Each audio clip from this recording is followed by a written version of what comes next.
Tonight, I'm going to do one of my square platters. They're not really square, but the best way to describe them. And show you both the turning methods and the texturing. Probably since the late 70s, I've been playing with carving. I'm really interested in pattern. And originally just the patterns that the grain of the wood did, and then increasingly patterns that, either by carving or coloring or one way or other altering the wood. So I'm really interested in patterns, and the latest batch, the ones I'm most excited about, are the ones I'm playing with on these square platters.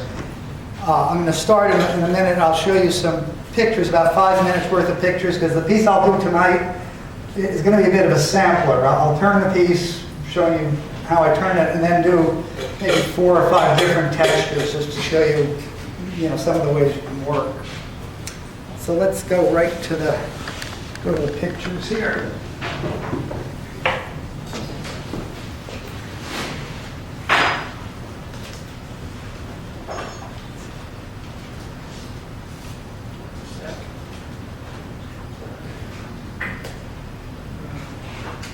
There we go. Wrong one.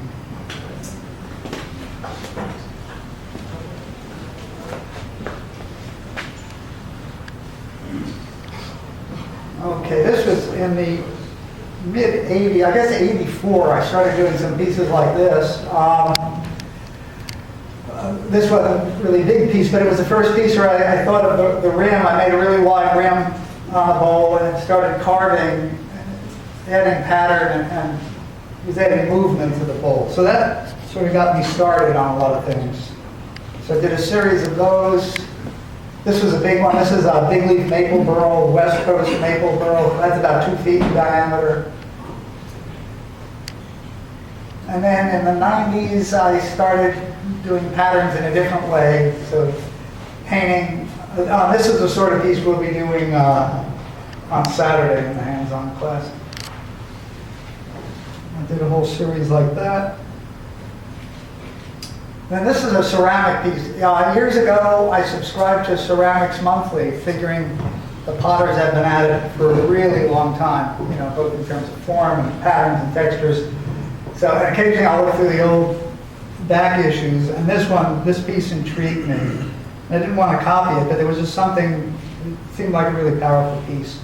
So I started playing with the more square type pieces. That was probably the first one I did. And again, I usually start small and some get bigger, and then I go back small again. This one's about 27 inches across. We have a close-up of the texture. So I'll show you how I do this tonight. This was mahogany, and it's a black melt paint on there, which is then abraded away a bit to hit a layer of this dark color. Another variation. So these are the sorts of patterns that are sort of intriguing me lately, where there's both orderly and disorderly elements, and the trick is to try to get them in some sort of balance. And that's some tulip wood, madrone burl, some cherry. I use quite a bit of cherry because it grows near me. I can get it pretty easily.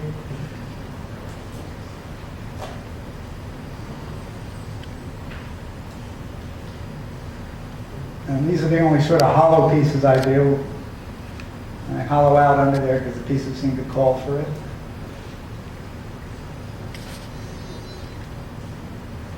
And this is just a bit of an inspiration shot. Some pieces you really don't know where the ideas come from, but this was, I go canoeing up in northern Canada just about every summer, and we landed on a beach on Hudson Bay, and there was this pattern in the sand at one end of the beach, and that pattern on the other end of the same beach. I just started thinking about process. How did this happen? And I figured the tide and or wind was changing, so you had overlapping out-of-phase waves. So I decided to not reproduce this pattern, but play with out-of-phase waves. So I did that piece. That's cherry, probably 16 inches across. close-up of the pattern. And occasionally, usually when I have an art student in my class and they say, Al, you're just using black all the time, try some other color. So I played with a little bit of yellow milk paint there.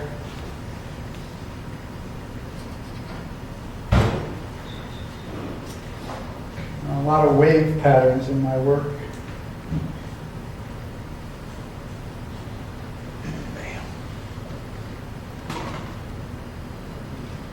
Now, is this all freehand, or is there, or, you know, shows technique? Am I masking too quick? I won't say that, yeah, it's free. I do some drawing, and then it's handheld. Everything is handheld, but I draw stuff out. Every line was drawn. The earlier ones, every line wasn't drawn out, just some line. This is another inspiration shot. When I was in Ireland a few years ago, I got to travel around a bit, and I fell in love with a lot of rock, as you can see, in Ireland, and the rock walls were wonderful. And I started looking at the rock walls, and I got intrigued by this one rock on that wall. So that's kind of a neat, really neat pattern. So I did a few pieces based on that.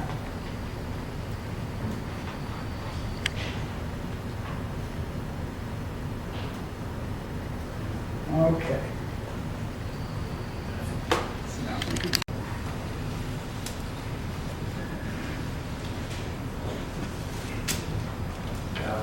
Do you need any other jaws? I have other jaws. Set up for you. Is there another chuck? There's another chuck. Yeah, if you can put the number 2 jaw. Number 2.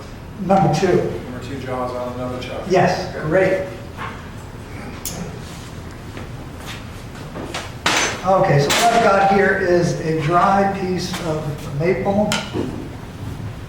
And it's a bit longer with the grain than it is across the grain. That's what I like to do.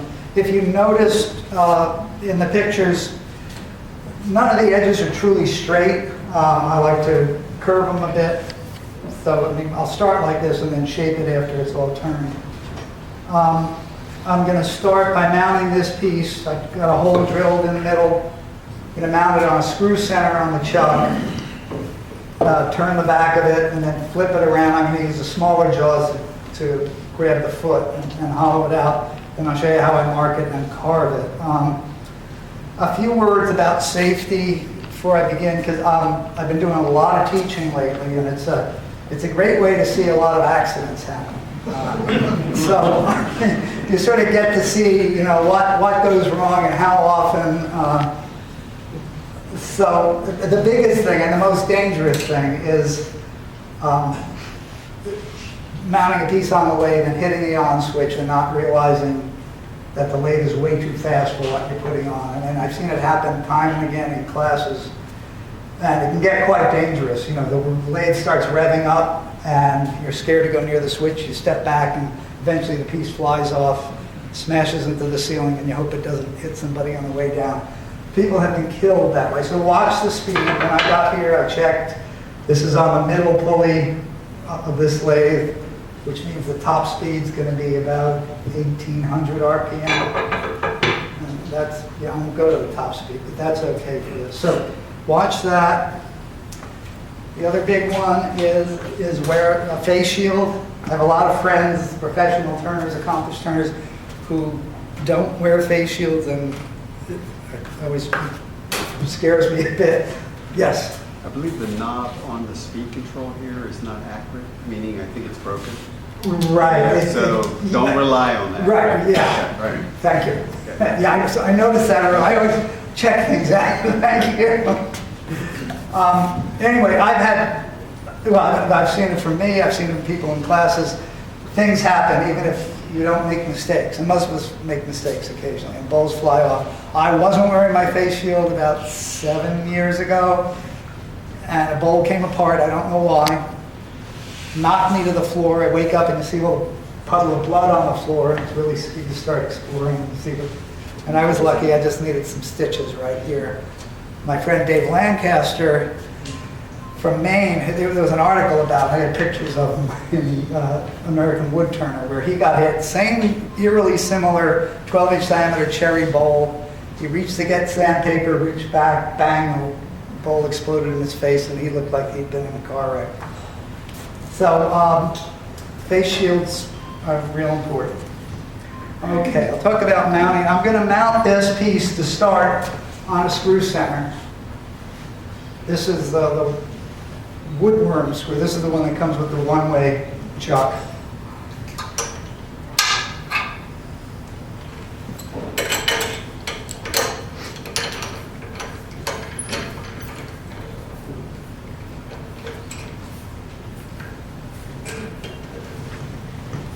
Now, if you've never used this before, yeah, if you can zoom right in where the screw is.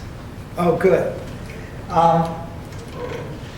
If you look now where the jaw hits the circle, it's real tight. That's the way it should look. But it's really easy to turn it just a little bit, like there. It looks right, but if you put too much pressure when turning it, I've had students where they say, my tool isn't cutting, what's going on? It's because this is loosened up. And I've never seen that. I don't think One Way talks about that at all. Do that, and because I don't need the full depth of this screw in the wood, dry and hard maple, I just have a plywood spacer there.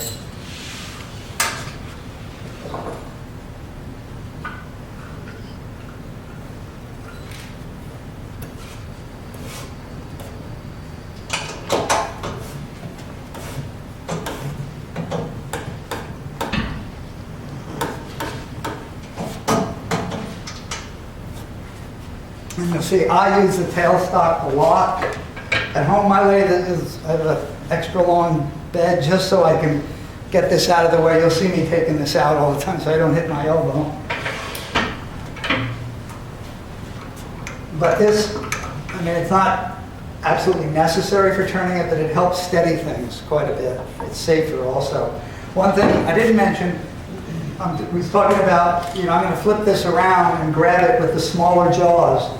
And the reason I'm using the bigger jaws now is it's a lot more support for the wood. The jaws are about so big around, where on the smaller jaws it's here, and this just means I'll get less vibration. And I'll be taking some very sort of delicate cuts to try to get a texture on the back here, and any vibration will hurt.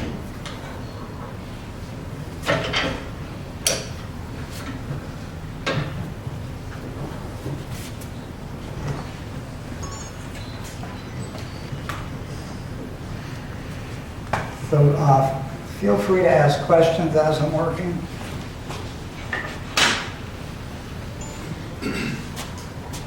I'll just quickly talk about the tools if you can get a close-up of that. Okay. Great. So that's kind of my standard bowl, gouge, grind, and a few other tools I'll talk about. I have a bit of a steeper bevel right in the front. Steeper meaning closer to 90 degrees, probably 65 or so. I don't really measure it. Than some people. It helps me work. Just the way I work, it helps me out. I can make cuts without the tailstock getting in the way. Okay, so I'm making sure this isn't hitting the tool rest.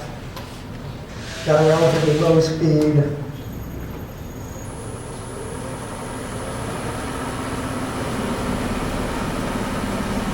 Vibration. The first thing I'm going to do now is just, this piece was cupped a bit. The piece was warped a bit as it dried, so I'm just going to flatten out that front, not get it perfectly flat, just get it so it's not bouncing.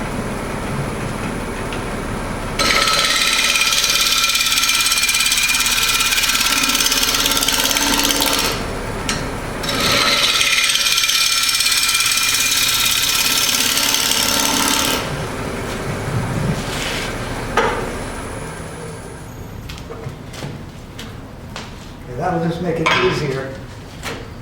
Now one thing, I've been turning these square ones now maybe 5 or 6 years, but for over 30 years I was turning everything around.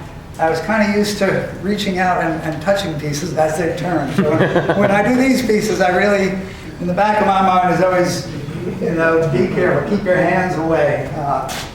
It's important. the biggest difference in turning these for me, rather than the round ones, is once you get past the area that's round, you start getting into the corners. If you take too much of an aggressive cut, you can get big chips coming out. So when I'm working out here, I'll take several smaller cuts rather than big ones. Just it keeps the tearing to a minimum. I mentioned earlier that I shape these pieces, but I wait till after they're turned, because if I do get some chip out, I can incorporate into it in whatever shape I do, rather than shaping it first and hoping I don't get any splinters out of there.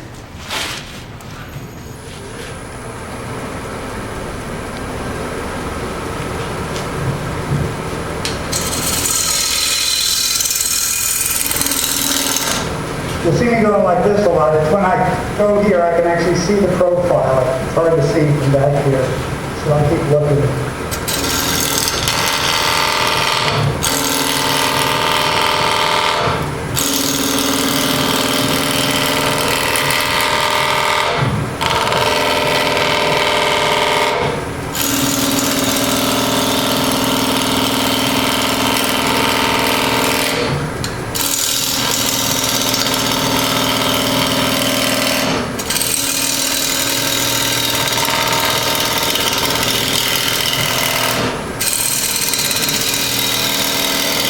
So I'm taking the wood off, and it's a series of steps, because I know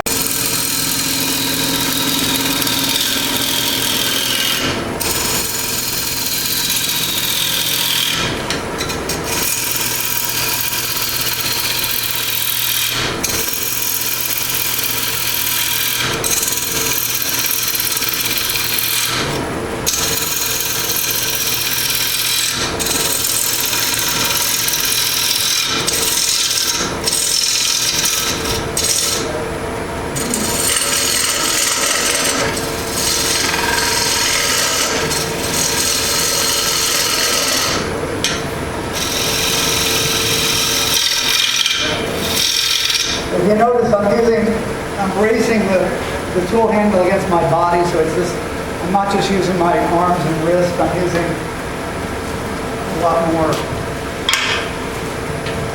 muscles. And now I can come in and start getting some shape.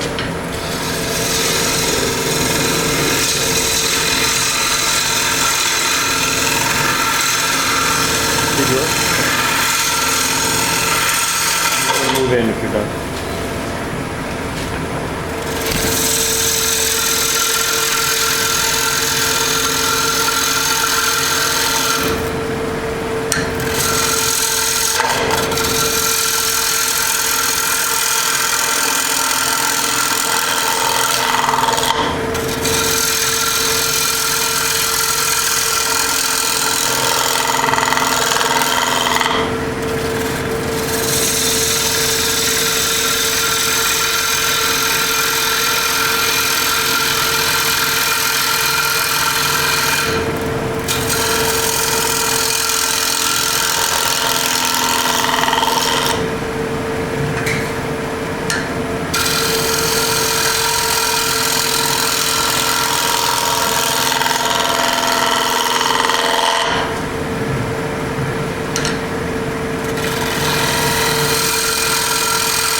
If you have never turned something like this before, it's a good idea to stop and watch the corners. A real mistake a lot of people make is to get the corners way thinner than they think they're getting them. So then when you go to finish your piece, if you want to get any thickness there, it gets smaller and smaller. You have to trim it on a saw later on.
kind of a basic shape there. I want to refine it, and I find sort of my favorite tool is We're in pretty close, so. is that one. You can buy these or something like it. I know Packard Woodwork sells them, but this is a homemade left-handed shear scraper. They call it left hand. Mine isn't angled a lot, but if you look from the top, it angles down to the left a bit. It's used on its edge. It's not used flat. That's what makes it a shear scraper. So the edge that it rides on there, I've taken that edge to a belt sander and just really rounded it out, just sort of go back and forth. So it slides nice on the tool rest. You don't want it to have any sudden stops or anything. And if you didn't do that, it would actually cut a groove in your tool rest. I've done the same thing, just to a lesser degree on all the corners, because sometimes you put a lot of pressure down on the rest and you don't mind cutting into your hand. So I use this for smoothing out any of the hills and valleys that the gouge leaves. This was sharpened on a grinder, and it left a really coarse burr. I can feel going like this. The burr is really coarse. Do you sharpen it upside down? No, because I want a finer. I sharpen it just like I didn't do it yet with this grind. I set the angle of this table just to give me just the right angle, and it stays there. But what I do is at home I use a rubber abrasive wheel, but when I travel, or one of my lathes at home is too far from the grinder, so this is a diamond hone. So I just do a few strokes and I remove that coarse burr. Then I'm going to use this almost as a burnisher. I just put those two little strokes, put a fine burr on there. The burr from the grinder will cut, just not as nicely as this one. And the other thing I do, a little refinement, is because sometimes I'm working right next to this foot. And when I do that, yeah, if you can get in. Oh, good. That edge that's perfect. That edge right there is sharp from the grinder, and it can score the foot or even catch. So I don't need to use that edge, so I just take my diamond and I dull it with a couple little strokes. So now I can smooth this out.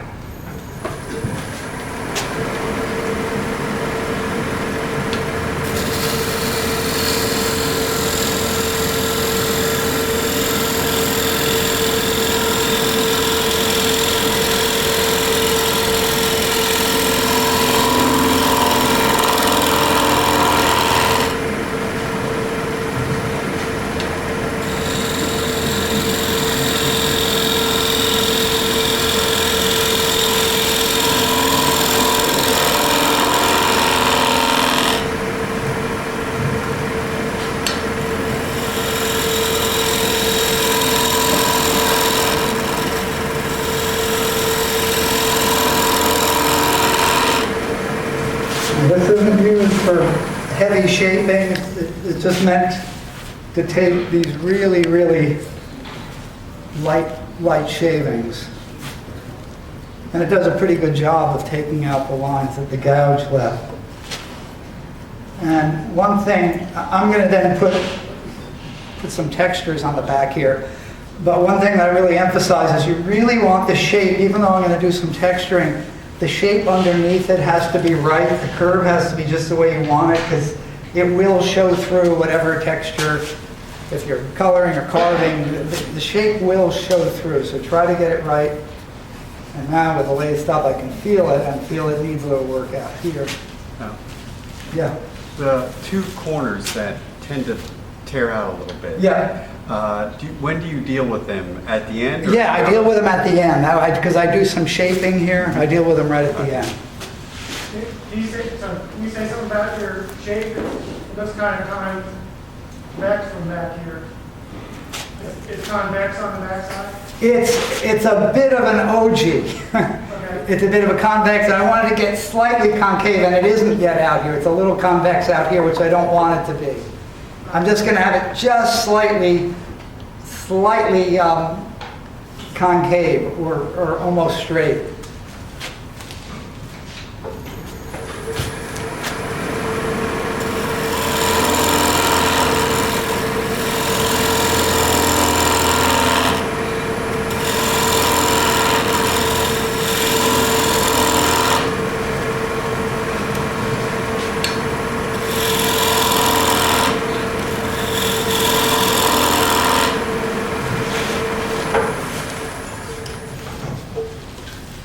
And that's better.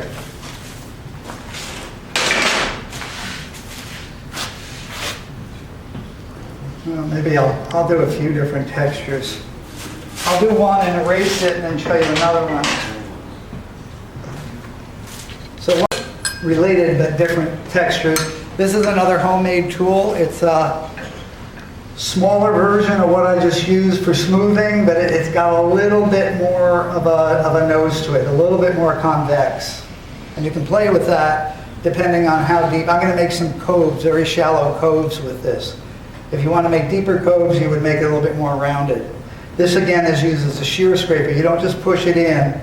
It's a sort of a scooping motion. And again, this was from the grinder. I take off the coarse burr and I put on a fine one.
So it leaves a really, there's a few uneven ones. I can go back and fix that, but there's virtually no torn grain with this wood, with this.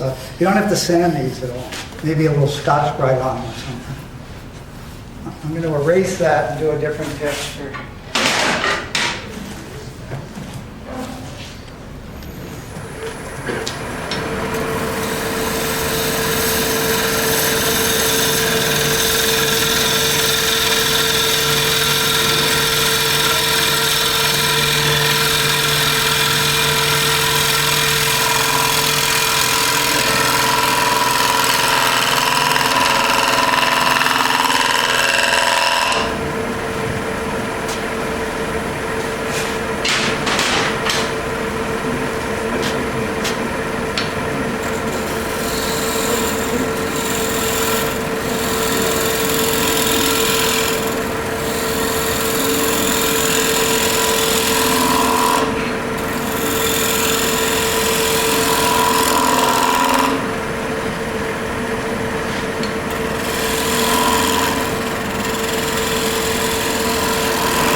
texture I'm going to leave it with is going to be a series of 3 or 4 coves, graduated coves, and then I'm going to put some lines within them. I do draw these guys out just because it's hard to see out here.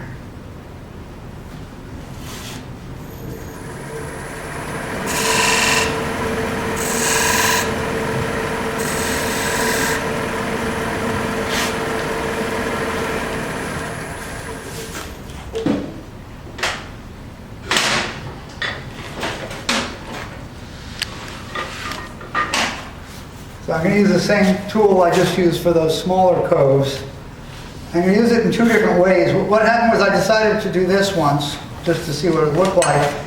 And because these coves were bigger, and especially out when you're past the square, I found it impossible to get that really clean finish right from the tool. I was getting lines no matter what I did. So instead of sanding it, I said, why don't I go in and deliberately put some lines? So what I do first is I go in and I just carve out, turn out a shallow cove, and then I come back in and put in lines.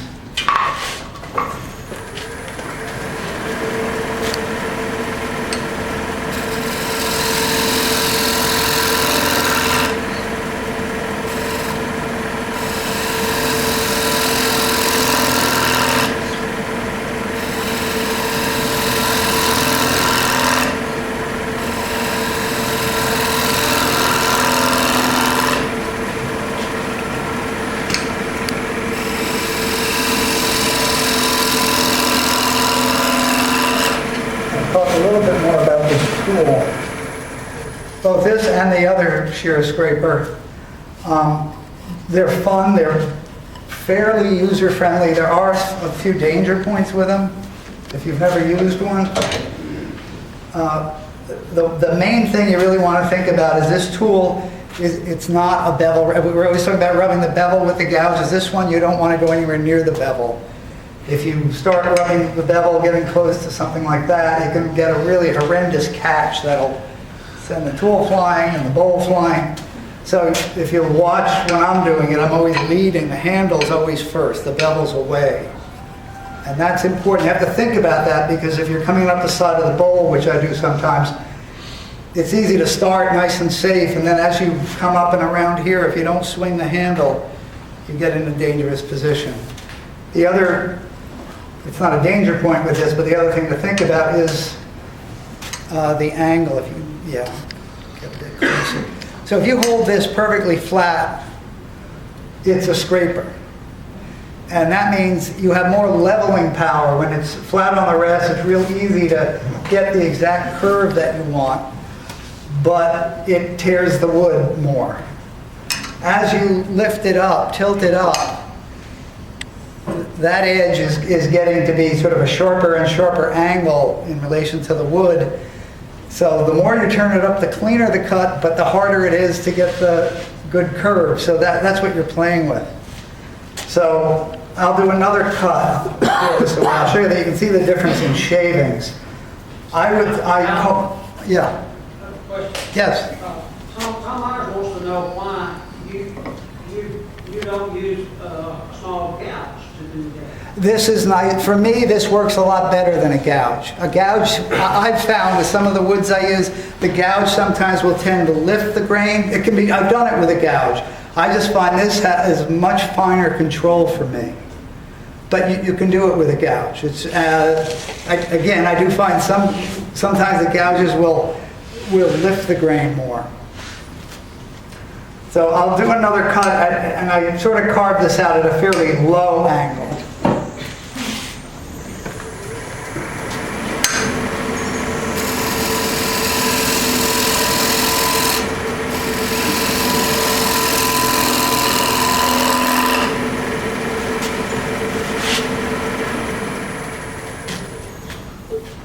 So that's the shavings we've got.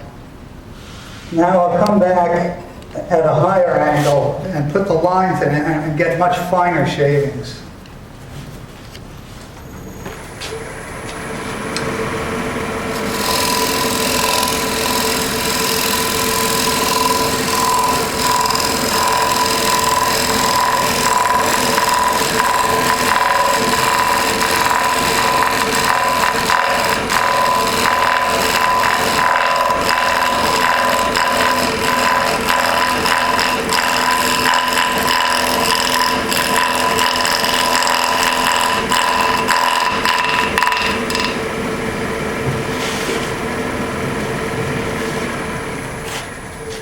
So you get just much thinner, finer shavings.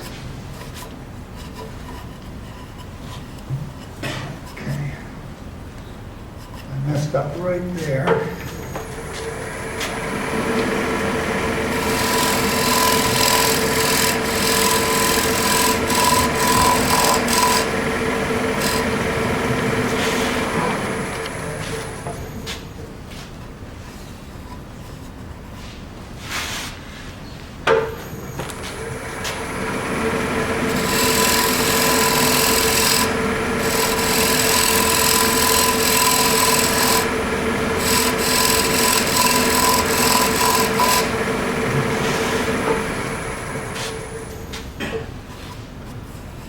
Okay, now this wood happens to be cutting really nicely. If it wasn't cutting nice, one trick I do, and I'll make another cut with it, I just spray with a little water. It tends to cool things down and actually lubricate things a bit, so you don't have to press quite as hard.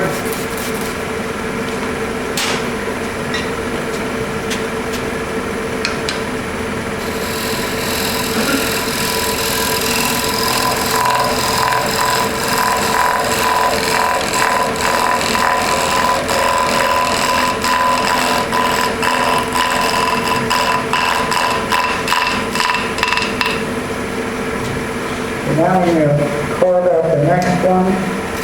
So I'm holding it again at a fairly low angle. You can see the fatter shaving.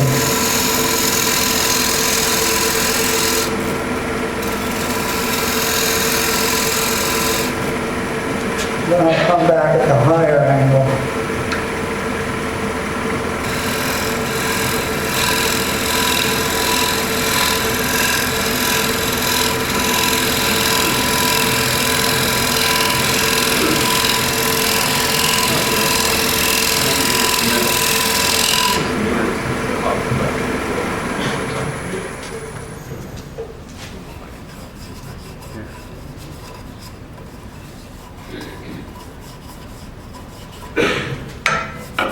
So that little fuzz usually comes right off with some Scotch-Brite abrasive.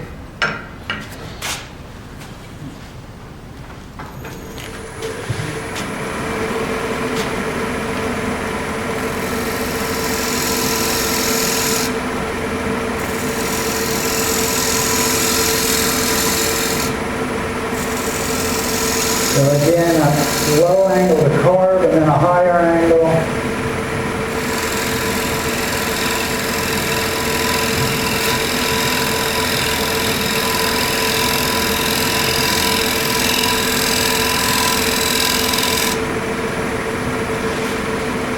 I think I'm going to make that foot a little bit smaller.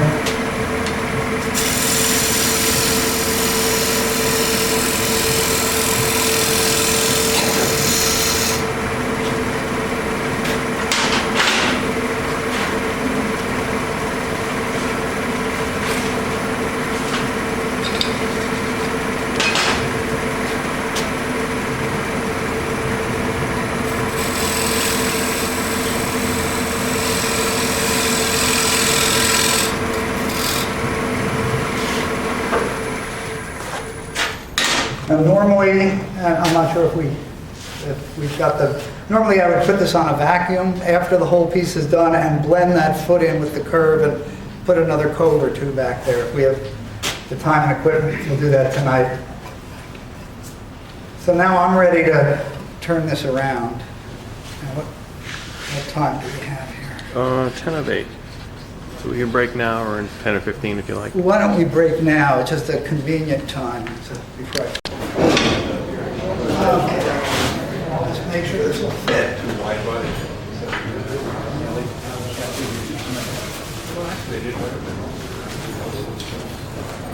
So I'm going to reverse this piece now. Just depends how this chuck was set up.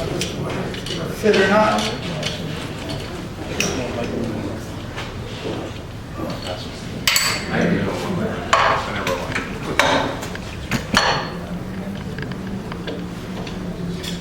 That will work. Okay.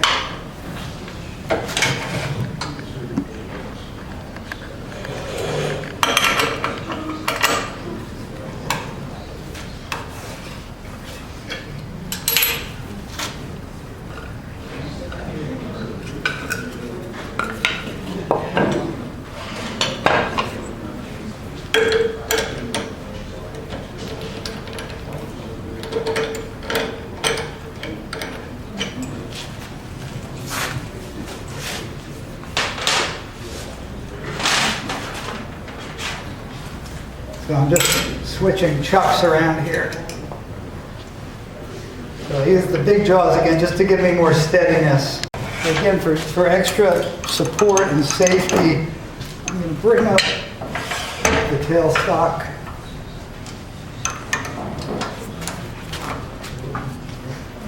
Do you ever use a glue block to give you more wood, less foot? No, because I use a vacuum and I can just get rid of that foot. Right, but you sacrifice wood. No, I don't foot. sacrifice any wood. I blend the curve. Do you know what I mean? I don't sacrifice depth. But you got to sort of think it out ahead of time, how big and how deep your foot is. We don't have a vacuum. I may have some way to fake a vacuum. You know, I can show you how I do that with this without the vacuum. Yeah, where you don't sacrifice the depth. I used to, when I started, the chucks we have weren't around. So for many years, the preferred method was a glue block with a piece of newspaper in between. You used white glue, you had a glue block, white glue, newspaper, white glue, and your work. But you couldn't be very aggressive. Hope it was a good quality newspaper. Right. You know, the Times or something.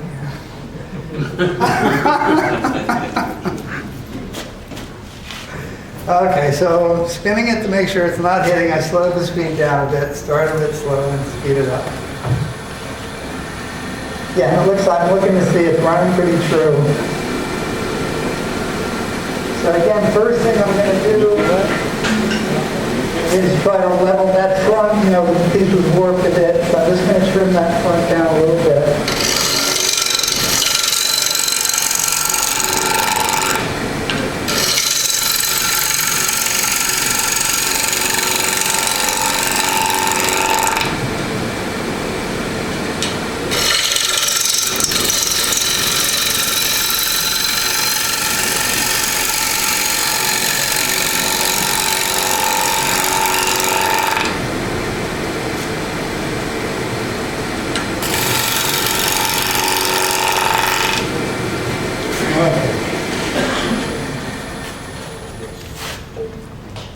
So I've got yeah.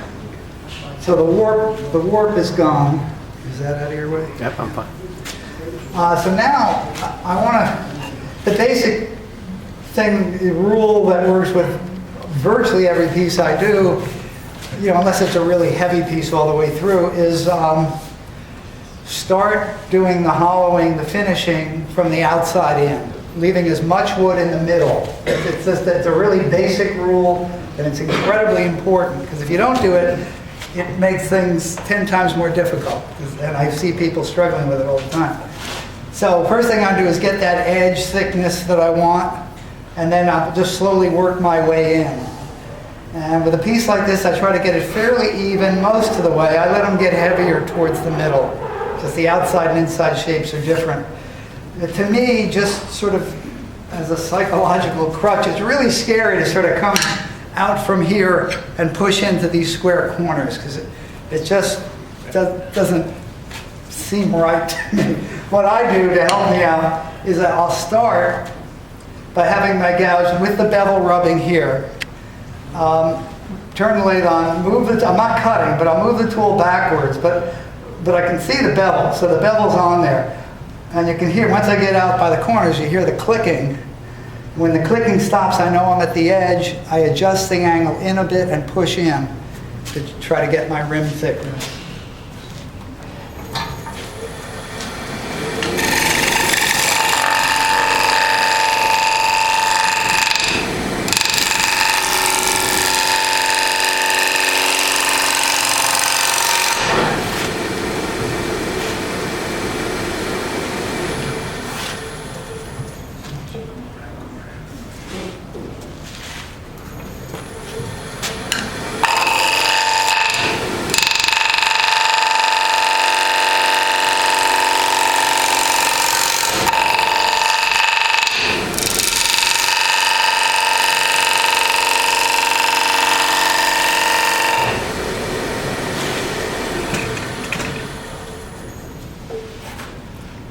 A little more. I keep stopping because I really want to make sure I don't get it too thin down in here and have to come back out.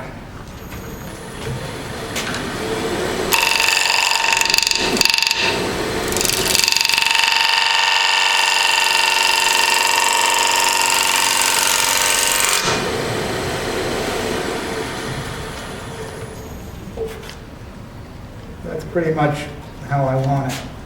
Now I'll start working my way in.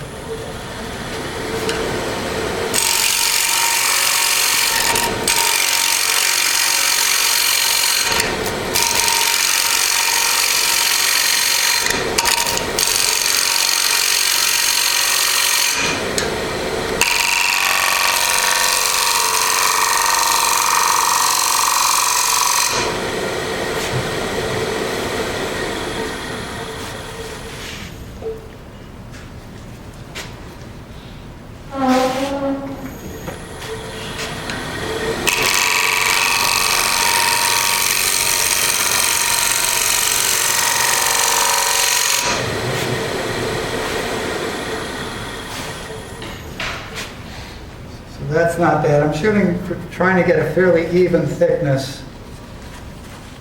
I can even, now this piece, I'm going to do some carving with a rotary tool.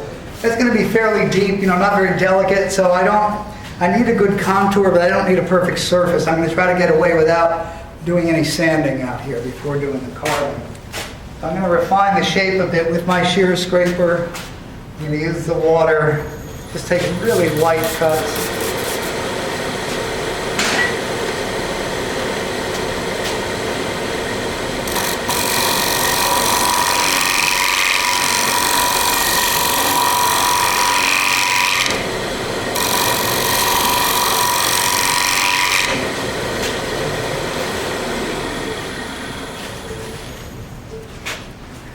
I didn't really talk about it, but if you take a close look at this tool,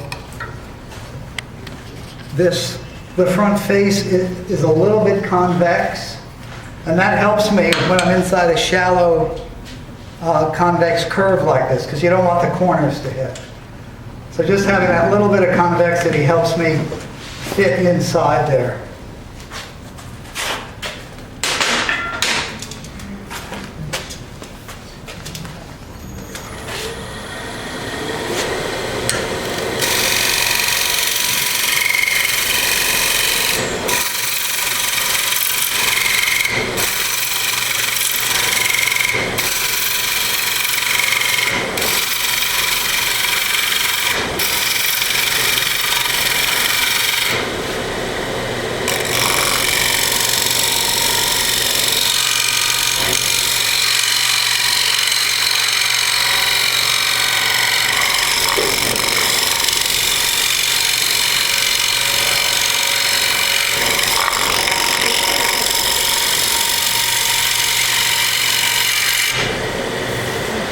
That was a scary angle. Why? Just look, then they're really aggressive with the flute all the way up like that. Well, I wasn't, yeah, I was going to talk about the cut. I wasn't going to talk about the scary parts though, but I will. It's a really nice cut to be able, it's not the cleanest cutting, it's a bevel rubbing cut, but it's a cut I use when I want to like feather from a shape I've got and just gradually ease it in to continue a curve. So the danger, the scary part of this cut, if you can get pretty close, I'm cutting on the left side of the tip. This side bevel right there is what's riding on the wood. And I'm cutting just with the tip. If you were to turn it suddenly like that, that's asking for trouble. If you turn it really quick, then you're just going to scrape, you're okay, but it's that middle section where the edge wants to grab it. But weren't you more this way? I was kind of like that. Yeah, okay. Yeah, but cutting with the, I'll do some more, I need to do a little more.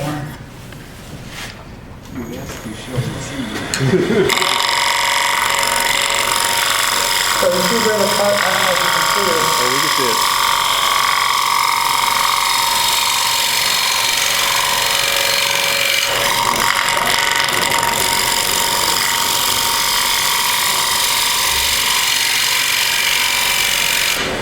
I just mean it'd be scary in my hands. Yeah, well, it's like, don't try this at home until you use the gouge a lot, and you're pretty sure you're not going to kind of just, Whoops. make sudden ill-advised moves.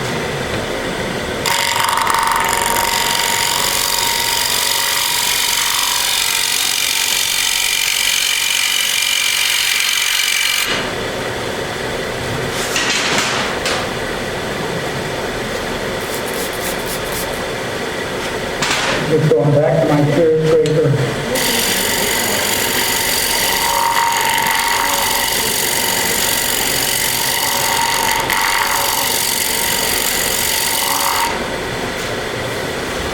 At this point, you really don't want to go all the way out to the edges because they vibrate too much.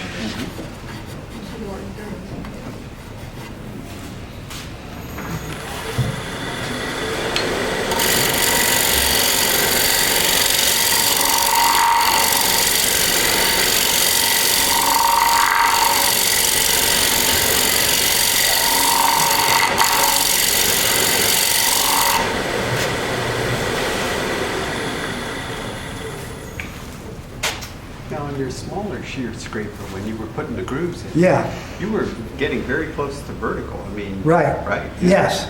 Where here, you're more like 45. Yeah, because I'm aiming for You're this. not looking to put grooves in. I'm not looking for grooves, and I don't need that super clean cut. I want more to get a good contour, so I lower it a bit. Yeah, I play with that angle quite a bit. Yep.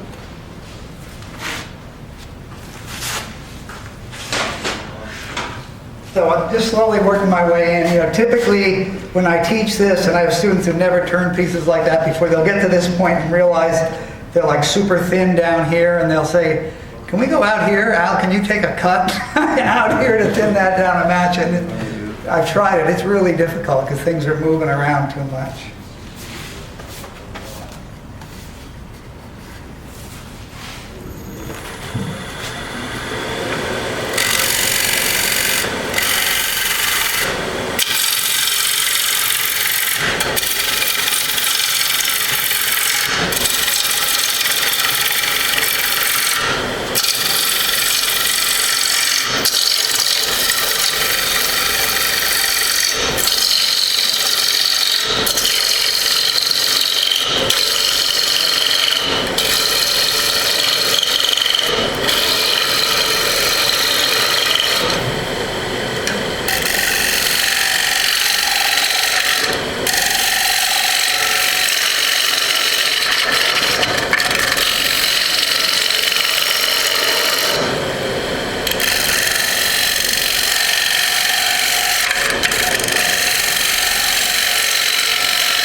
I'll talk a little bit more about that cut, because I sort of was just something, I don't know what I just do it so much, I don't sometimes know what I'm doing, so I just watched myself, and I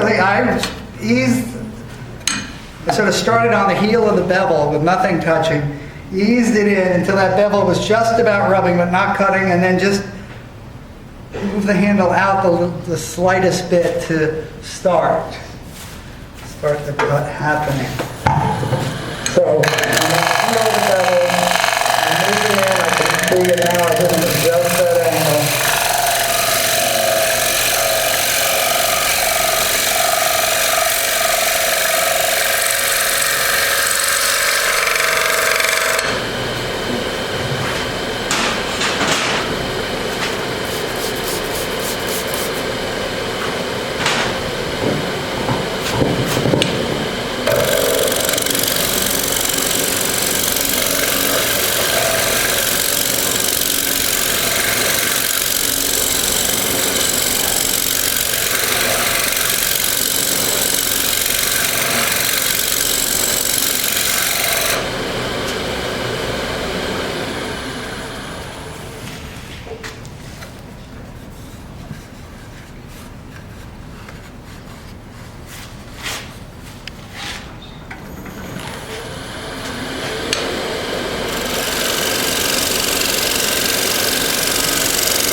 Okay, so that'll work for what I'm going to do.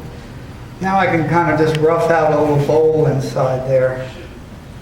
And then I'll get rid of the tail stuff.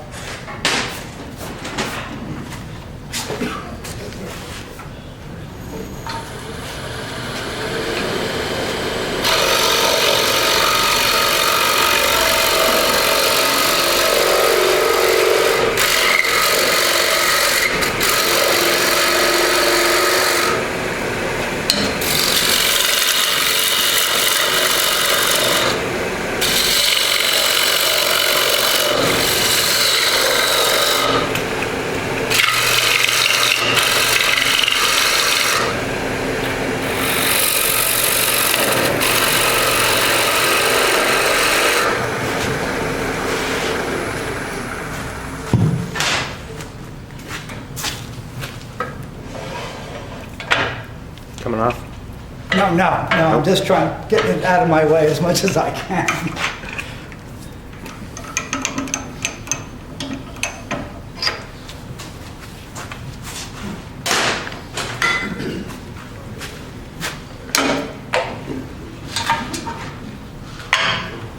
Make sure that's still tight. Sometimes they can loosen up a bit.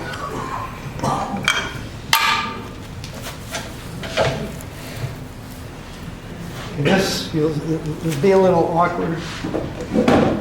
We can take it out. I think I will take it off. I'll get it. Yeah.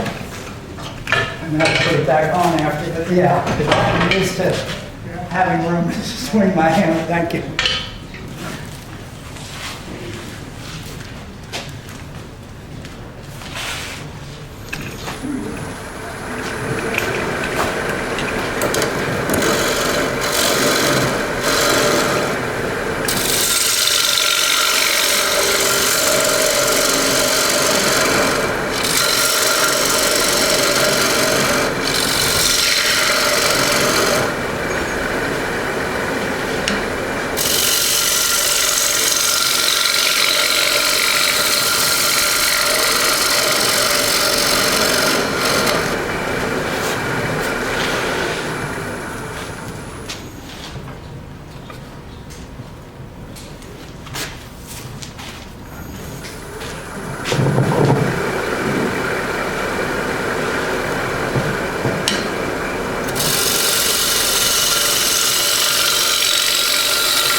I want to refine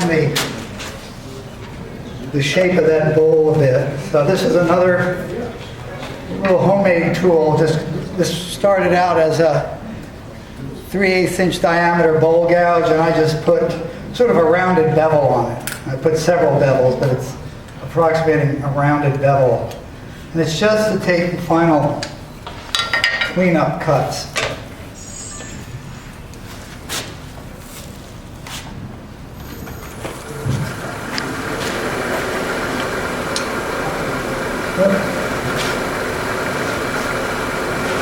And this one I sharpened, on the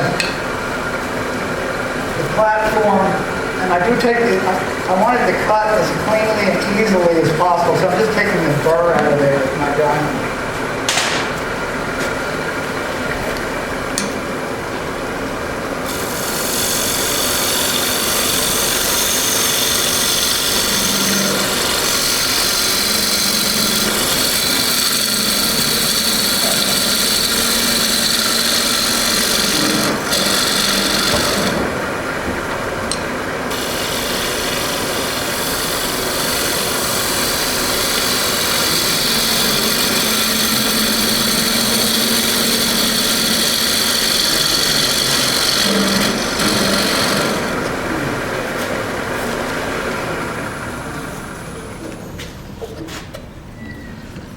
It's a pretty clean cut, pretty good contour, not as good as I want. Do a little bit more.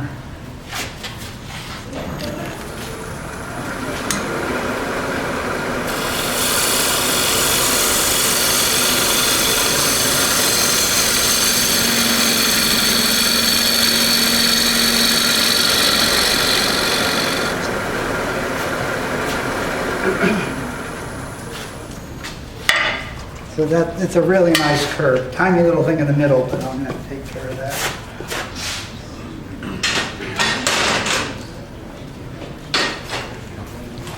So now that we have a nice curve in there, a nice clean surface, I'm going to mess it up. I'll do some texturing in there. So this is another, maybe homemade. Sears used to say this is an old craftsman tool. I'm not sure if it started out like this or not, but they used to sell them, they call them a spear point tool. And I'm just going to use this as a scraper. It was sharpened again on the platform there. I'm just taking off the coarse burr, putting on a fine one. And this I'm just going to use as a scraper. I'll spray it with water, and I'm just going to do a series of lines inside here.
Might you do that with a skew as well?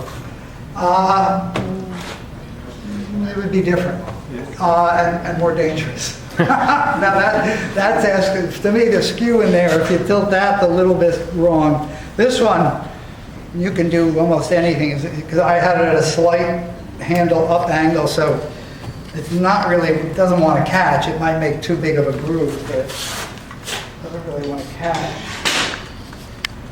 Let's see.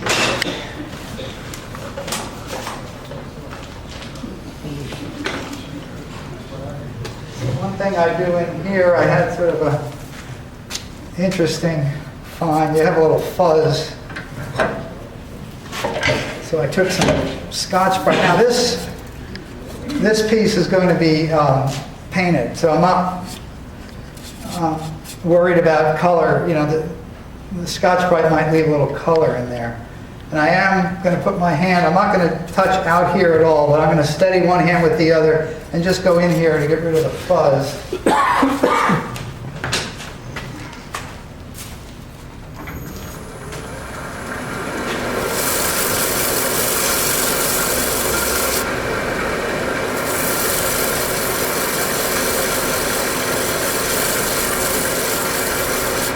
And I'm going to reverse the lathe.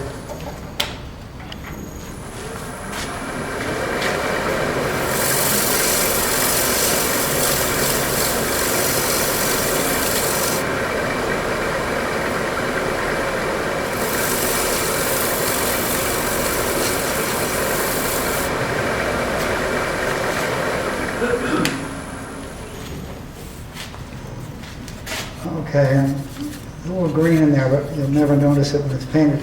And the interesting thing, I did this the first time just to get rid of the fuzz, but what it does, it actually rounds, you know, what's flat. I make the grooves and there's the flats. It actually rounds those flats, so it almost looks like you turned a bunch of beads, but you didn't have to work very hard to do it. So it was a little bonus.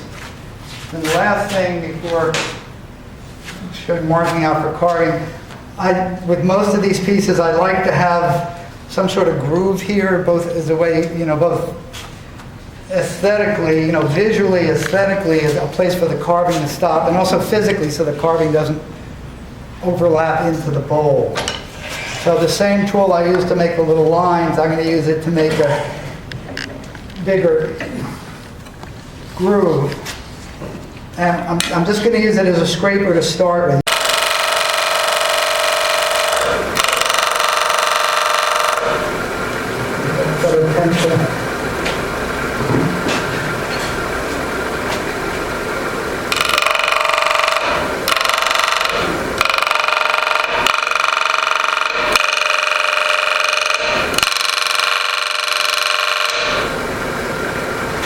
Now, you can't do that on the big ones. Things are so out of round, you know, or they've moved enough, you really can't go too far out there with the blade spinning. I'll just go by hand like that to get the corners. So normally I just do one thing on the piece, but I'm going to draw actually several patches of a similar pattern, but carve it in different ways.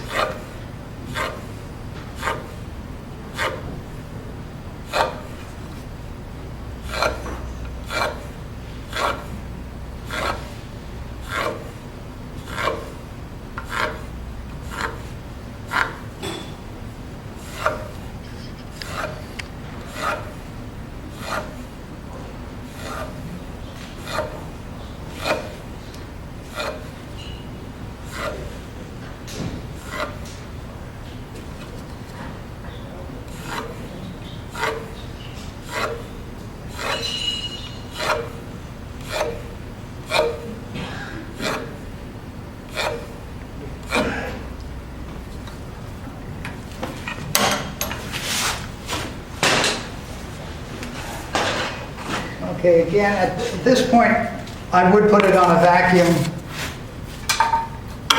chuck on the lathe, and basically just, well, I'd cut this.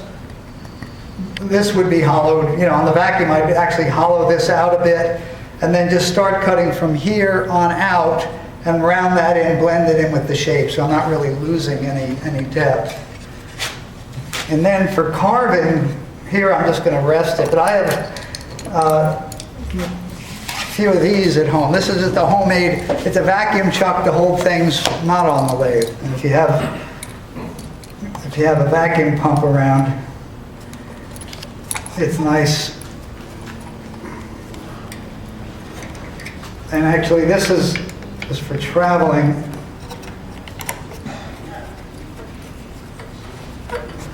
What I have at home is this apparatus. Well, I have different ones. This is lightweight.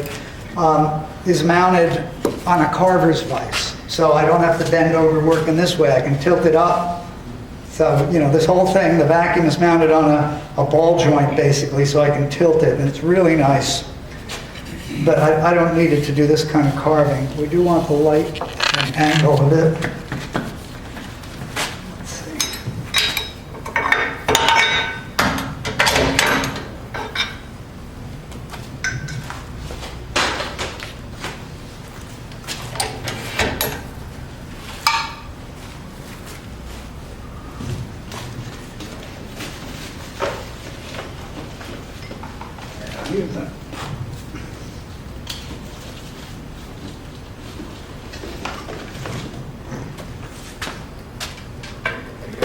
Okay, so this is a little rotary tool. I'll talk about it in a minute. Let's see, got to plug this in.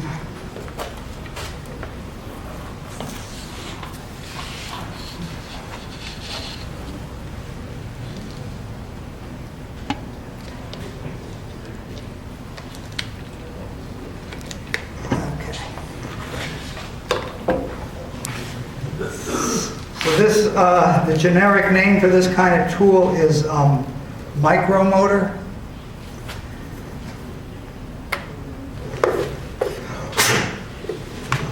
Some wood chip in there. Not a good idea. It'll burn out. Yeah, it'll burn out, right? Let me get that out of it.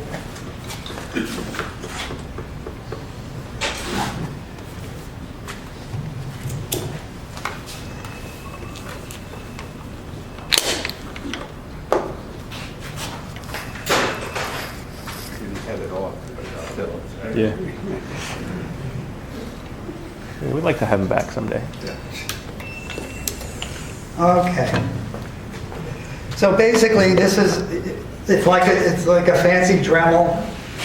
And I've done whatever I'm going to do here. You can do with a Dremel tool. This is just nicer. It's smaller in the hand. It's smoother. It's quieter. It's more precise.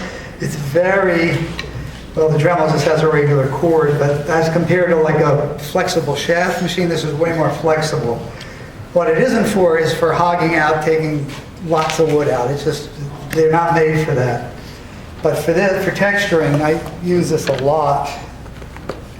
Oh, I should have mentioned, on my website, which is www.stirt.com, on the menu on the left, there's student resources, and on that page you can download, there's some stuff that I'm not covering tonight, so maybe you might not understand why I put it there, but there's drawings of some of my tools. Yeah. I couldn't get the PDFs to open up. Oh, Maybe there's something wrong. I don't normally have that problem. no, they but- opened for me, but I can, Yeah. I thought it was strange too. Because Yeah. I figured a lot of people would have tried to open them. yeah, they usually do, but I can Oh, try no, it. wait, I'm wrong. They opened. Yeah. I just couldn't copy them. Oh, yeah, I'm not sure. You couldn't copy them. Well, I wanted to put them in my, Oh. Word document. Interesting. Yeah, I haven't played with that. That's may be- PDF. PDF, right. Yeah, it could be on my end. I'm using a Mac. It might be a permissions problem, or it might. I can look at that. Okay. That's never come up before, or I've never heard we got of it. 3 days. Okay, we'll figure it out. Yeah, I could download it and change it around for you and email it to you. Just, Sure. are you going to be around? Yeah. Okay. Yeah, I'll just be Friday, Saturday, and Sunday. Oh, you're gonna have to remind me, that's all. Oh, okay. So anyway, on that page, I talk about this. This is actually, there's 2 newer generations of this. This one came from Woodcarver Supply in Florida. That's on, I have a list of suppliers, but Packard sells this one now.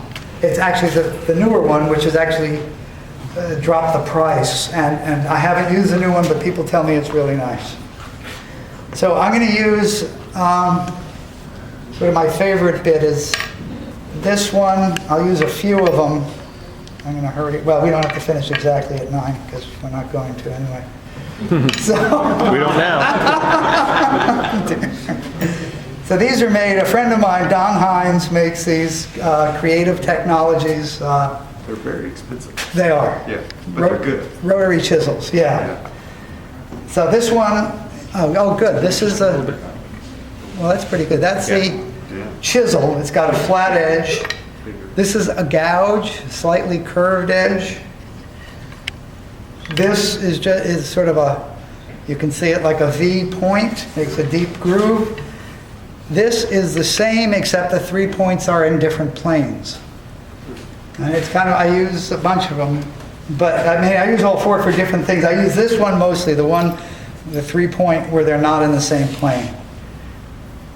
Because you get really interesting effects because you never, if you were to hold it perfectly parallel to the piece of wood, you'll get 3 very closely spaced lines. But you never hold it exactly parallel. So you get 2 lines or 3 or 1 thick one, and it's an interesting effect. And the wood, the type of wood you use affects that also.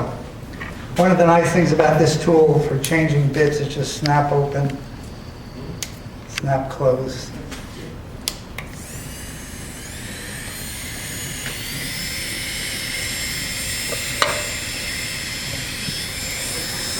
So I talked about, you draw the lines and then you don't follow them. You try to stay close to the line, but I'm trying not to, in the sort of pattern I'm looking for, you don't want to follow the line too closely. You can follow it once, but then you got to move it around. You don't want a continuous line, or I don't want a continuous line.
Now these patterns came about, it wasn't that I had in mind, oh, I want to create this pattern, how do I do it? I would literally sit down with scrap wood or roughed out bowls and say, what happens if I do this? So it's sort of, the tool helps you design. You figure, you do different things until you come up with something you like, and then you hope you remember exactly how you did it. Sometimes you don't. Sometimes I don't know. You could take video so you'd remember. I could take notes, but I don't. I sort of get into this zone where I try 20 different things, and then I look at it.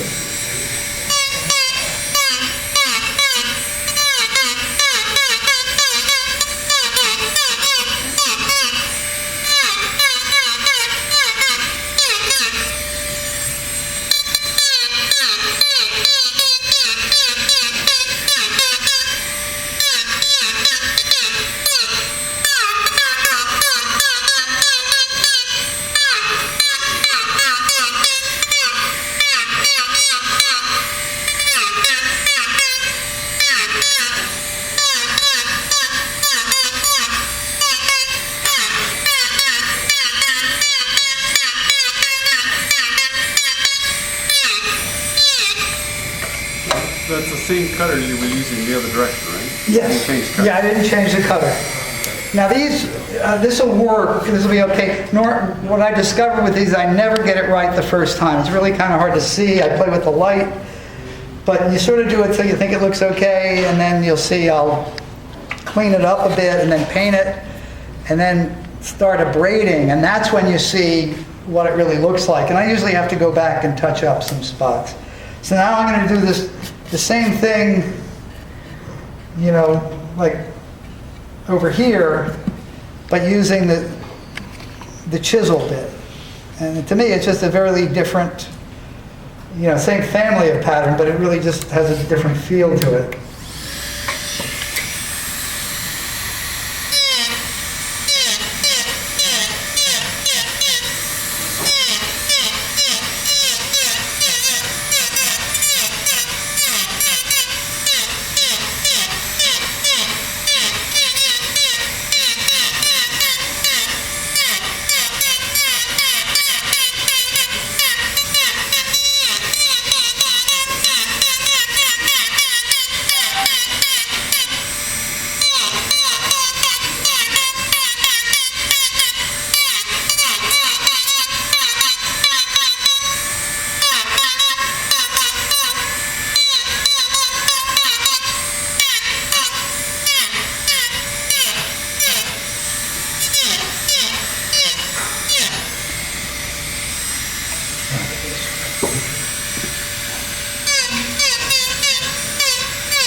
And I'll show you sort of I did one of the yellow ones I showed was almost like a sunburst pattern. And when I first did some, I was using a reciprocating cutter with a V tool, but on some woods it just was really difficult. And then I started playing around. I figured, well, what could mimic a V tool in a rotary tool? And I found this really coarse cylinder, basically 6 teeth. So you hold it on an edge, whoop, you can't see it, but there, on an edge, and it's almost like a V. Although it doesn't really mimic the V tool, but it's a similar thing, and you get interesting effects. So what I do And my aim with this is to erase all of my original turn surface. Just get this out of the way.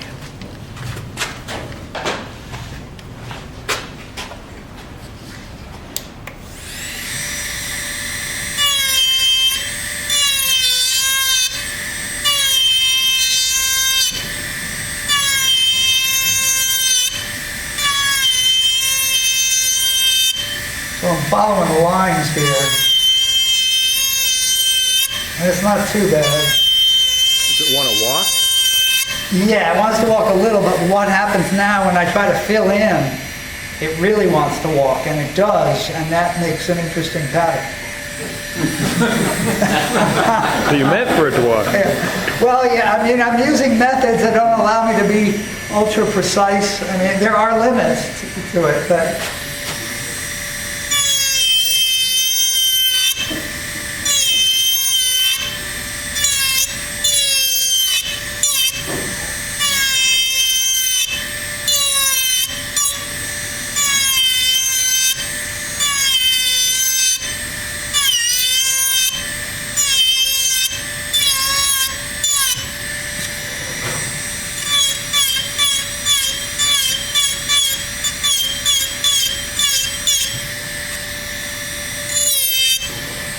okay, I'll do one more, and then I'll clean it up and paint and show you. You haven't changed the speed of that for any of I those played cutters? a little, actually I haven't, you gotta play with it a bit, depends what, you know, like this texture I've done on painted ones, I've also done on ones that weren't painted. So too fast and it burns the wood. If I'm gonna paint it black, it doesn't matter, because if it's gonna be the bare wood, you gotta slow it down. The higher the speed, these maybe, you don't wanna go more than 35,000 with these, you know, 35,000 RPM. But the faster, the better within those. The faster, the smoother. So I'm just going to use, this is a little ball, carbide ball. Give it a second, autofocus. Zoom, let me shoot to the edge here. There we There go. you go. I'll move it around. Whoops. There you go. So it's a carbide ball, and this I'm going to do something similar. It'll be a bit different to that one that was inspired by the beach sand. These overlapping S curves.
Do you find that you have to compensate with some of these cuts for the grain pattern? Like sometimes the grain fights you on the motion? Or?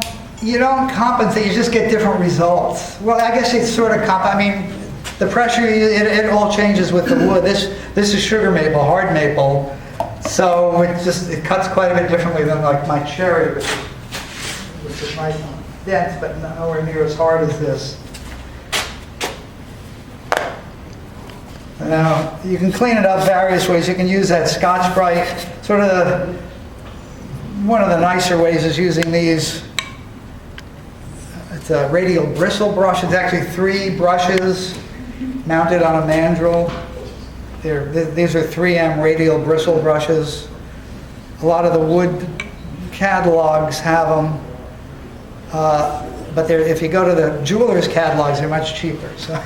I just Google radial bristle brushes and you find, the big jewelry suppliers, Santa Fe and Rio Grande.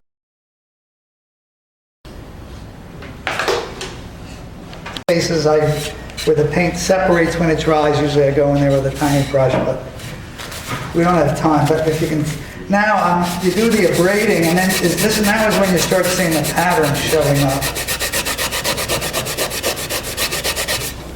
Because the basic idea with these is I want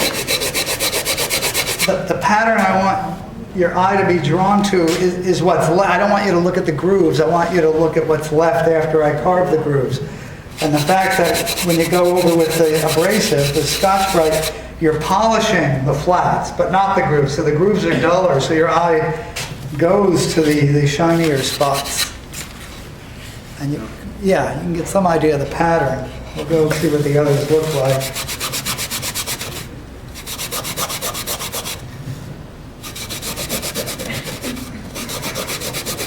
See if we can get a better angle. There, you can see. Let me see if you can see that. Yeah, that's a bit better. It really depends on how it catches the light. It changes drastically. Pardon? Yeah, like a basket. The angle of the light Yes. makes it really stand. Yeah, you're playing that's when I'm making them, I'm always playing with the angle to be able to see. Now that's kind of neat. There it is. And one last one.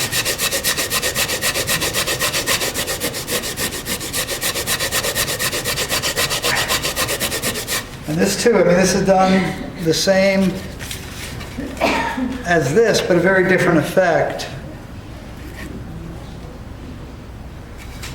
So I guess, at this point, again, I would do the whole thing, paint it all, everything would be textured and painted, and then I spray. You can't leave just the milk paint because it's tough stuff, but it'll water spot and it'll pick up oil, like even oils from your hand.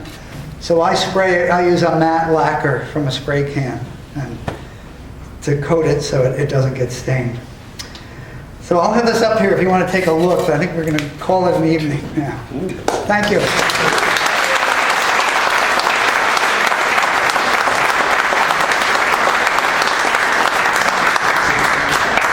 You brought a piece into the gallery, all the gallery pieces end up in the other room.